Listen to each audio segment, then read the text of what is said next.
శ్రీరామాయ నమః, శ్రీమతే రామానుజాయ నమః. పరమ పవిత్రమైనటువంటి కార్తీక మాసంలో ఈనాడు మనకి బహుళ ద్వాదశి, అలాగే ఆదివారం కూడా ద్వాదశి హరివాసరం అని పేరు. అలాగే ఈనాడు ఆదివారాన్ని పురస్కరించుకొని భద్రాచల రామచంద్రమూర్తికి అభిషేకాన్ని నిర్వహించడం జరిగింది. ఆ తర్వాత స్వామివారికి విశేషమైనటువంటి సేవగా ఈనాడు సాయంత్రం పూట మనకి గోదావరి నదీ హారతి కూడా దేవస్థానం వారు నిర్వహిస్తున్నారు. మనకి నదులలో గంగా నది తర్వాత గొప్పగా చెప్పుకునేటువంటి గోదావరి నది. ఈ గోదావరి నది యొక్క విశేషాన్ని మనకి పురాణాలు 128 అధ్యాయాలలో బ్రహ్మపురాణం అభివర్ణిస్తున్నది. అటువంటి గొప్పనైనటువంటి నదికి సాయంత్రం నాడు నదీ హారతలను సమర్పించడం. అటువంటి విశేషమైనటువంటి కార్యక్రమానికి భక్తజనం విశేషంగా పాల్గొని స్వామివారి కోరుకుంటూ జై శ్రీరామ్. అలాగే ఇందాక మనం చెప్పుకున్నట్టుగా ఈనాడు కార్తీక బహుళ ద్వాదశిని పురస్కరించుకుని అశేషంగా జన సమూహం ఈనాడు స్వామివారిని సేవిస్తూ ధరిస్తూ ఉన్నారు.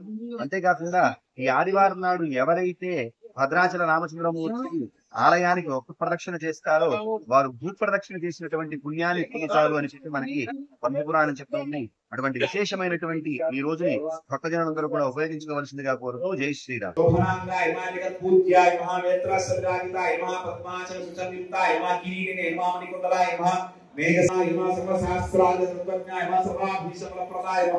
శ్రీమతే విశ్వక్సేనాయ మహానానాం పుష్పాన్ని సమర్పయామి.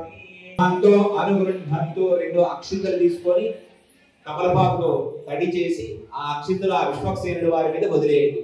వదిలేసిన తర్వాత విశ్వక్సేనుడి వారి మీద ఉన్నటువంటి అక్షింతలన్నీ కూడా కరెక్ట్ చేసుకొని సేకరించి సాష్టాంగ నమస్కారాన్ని సమర్పయామి. అనయా శ్రీ విశ్వక్సేన పూజ భగవాన్ సర్వ చరిత్ర సృష్టించినోడు ఇప్పుడు ఆ చరిత్రని తిరగరాయబోతున్నాడు.